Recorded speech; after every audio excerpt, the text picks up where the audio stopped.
Granted, a few of them were a little iffy as far as, officially, but, some of them we just like drove into the state a couple miles and back out, but we were there. Yeah, there were no qualifications, so We get to make the rules. yeah.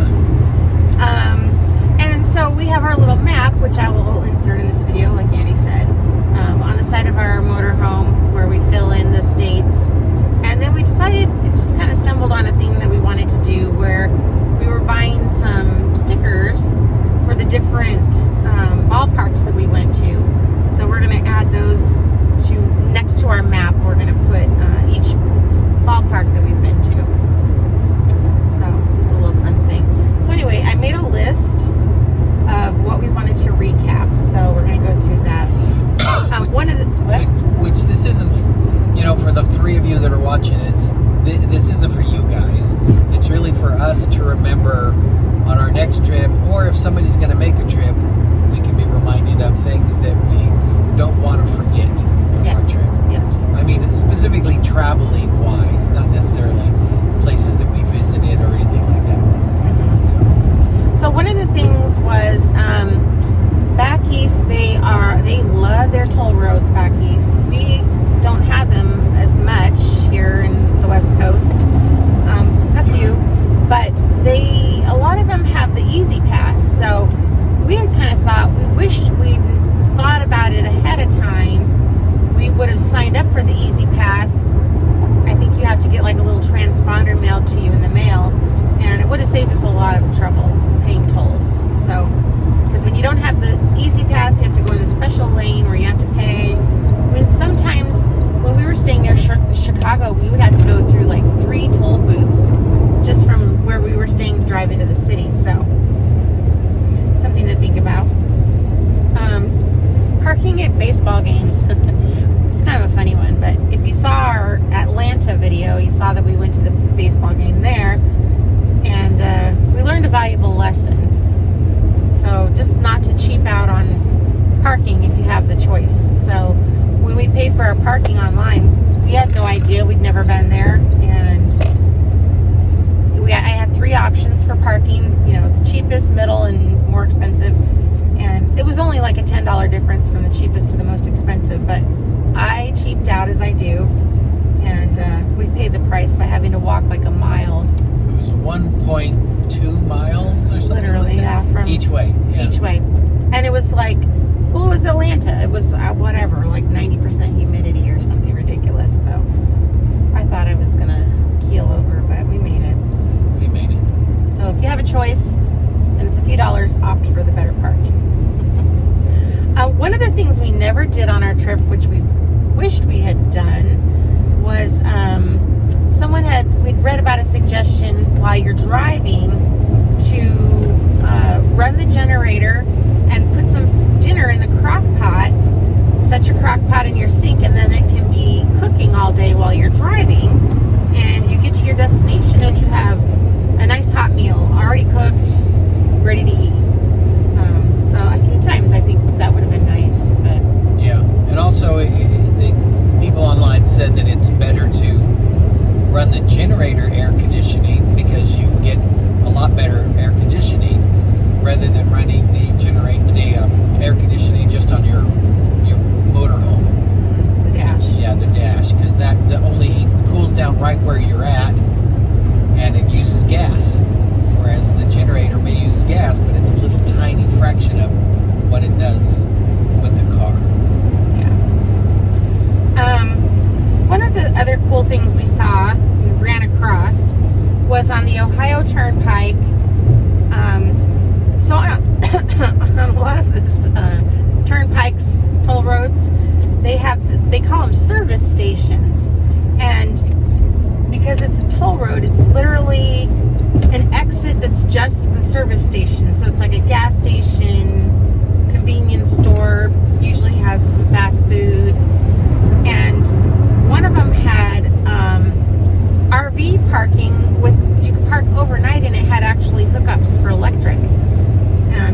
It said you had to buy a permit like inside the store, but there was only like one RV parked there when we saw it, so there was plenty of room. So if like you were just traveling, you needed one night, if you find that you're going to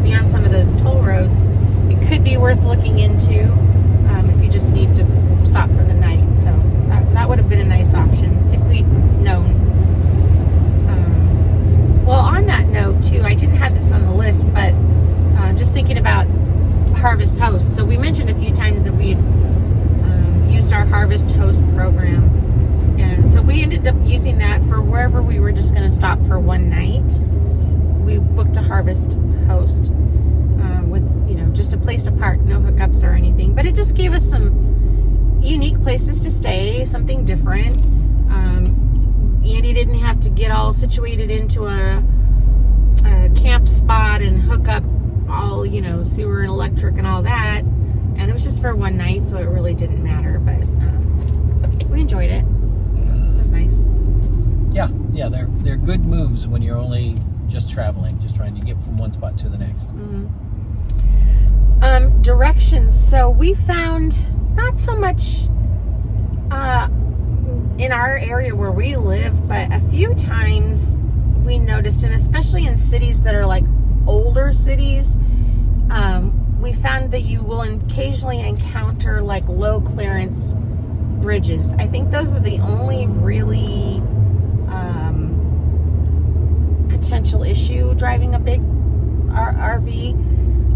You have to, our clearance is just under 13 feet, so we knew what to look for. But there's, and I didn't write the name of the app. There's an app, well, there's several of them.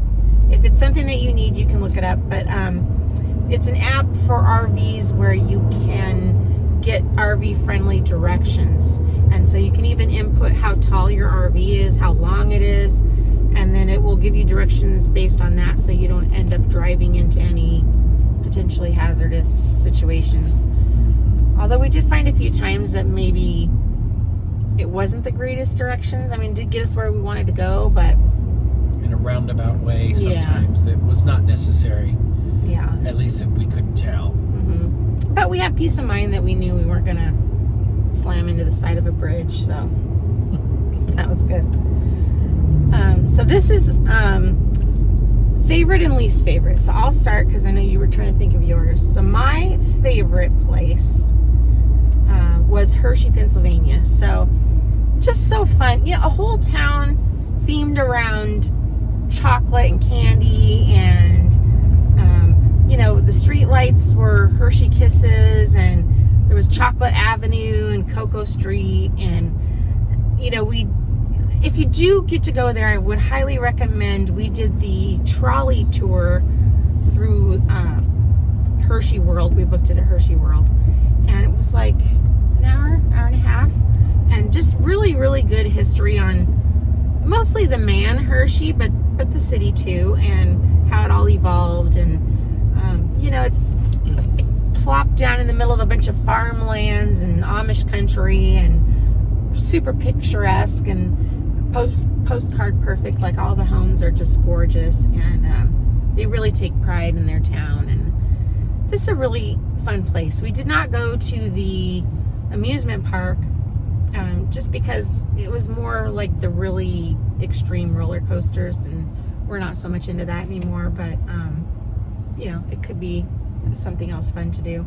And I will say I do have also a second favorite, which was Cooperstown, New York. It was sort of in a similar way, not as much themed towards baseball, but also very adorable little town, like very picturesque, postcard perfect, big lake, just really, really pretty. I really liked it. The little main street was just walkable, and you could walk the whole main street in a half an hour, and it was adorable. So my favorite, though, attraction or event, I guess, that we did was Niagara Falls.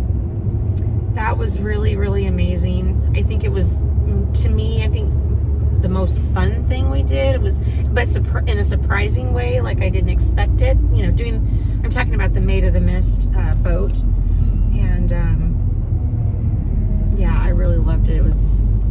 I got chills. Like, it was pretty cool. What about you? Did you get time to think about it? No. I mean, I feel the same way. Hershey was amazing. We thoroughly enjoyed that place, and obviously Niagara Falls is breathtaking. If you've never been, you have to go. It's well worth it. And then, of course, if you go by Niagara Falls, you need to go by through Buffalo, New York, and then you have to stop and get Buffalo Wild Wings there. No, I always say that, don't I? It's Buffalo Wings at the place where they were invented. It's just kind of a neat thing. But I will say, some of the best places that I enjoyed were some of the worst places too. Because, like, for instance, Philadelphia, that was fantastic to see that history, to see the Liberty Bell, and to see the chair that George Washington actually sat in when he was signing the Declaration of Independence. I mean, that's just real history, and it is just thoroughly interesting. But the city's horrible. I mean, its streets were horrible. In fact, if you watch that video, I mean, we're like bouncing down the road whenever we're driving. It's just horrible streets. So I like the place. Surprisingly, we found that in quite a few places. Yeah, there were. The streets, many highways across the United States are garbage. Yeah. I mean, they're just, you bounce so much. And of course, we don't have shocks on the motorhome that allow it to just, glide over like in a car. But you really know when you're hitting bad streets, roads. Mm-hmm. Which, by the way, we're on our way up to Anaheim. It's. I feel like I'm re-driving across the United States. It's so slow. There are too many people here, and I wish they would all go back to where they came from. Amen.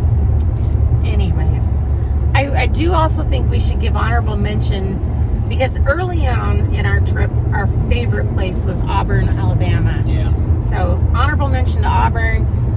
It was one of the first places earlier in our trip that we fell in love with, because the whole state of Alabama was beautiful, luscious and green. But Auburn was just another town that was, it's a university town, and historic, beautiful old buildings, but immaculate, beautiful little quaint main street, and a really nice place. So anyway, anything else to add on that? No. Okay. And then I guess the last thing was just another travel tip, something that we stumbled on after many long days out sightseeing, and I tend to get extremely thirsty in the afternoon, as I kind of am right now. But anyway, so we bought a little igloo cooler at Walmart, and so when we knew we were going to head out for the day, we would put some Gatorades or some LaCroix or waters or soda or candy bars, whatever we wanted in there, and then we dump a bunch of ice and we just put it in the back of the car. And in the afternoon, sure enough, we wanted something cold, and we didn't have to worry about finding somewhere to drive through or buying something to drink. We just had it right in the car. It was so convenient, and we did that so many times. It worked out really, really well. So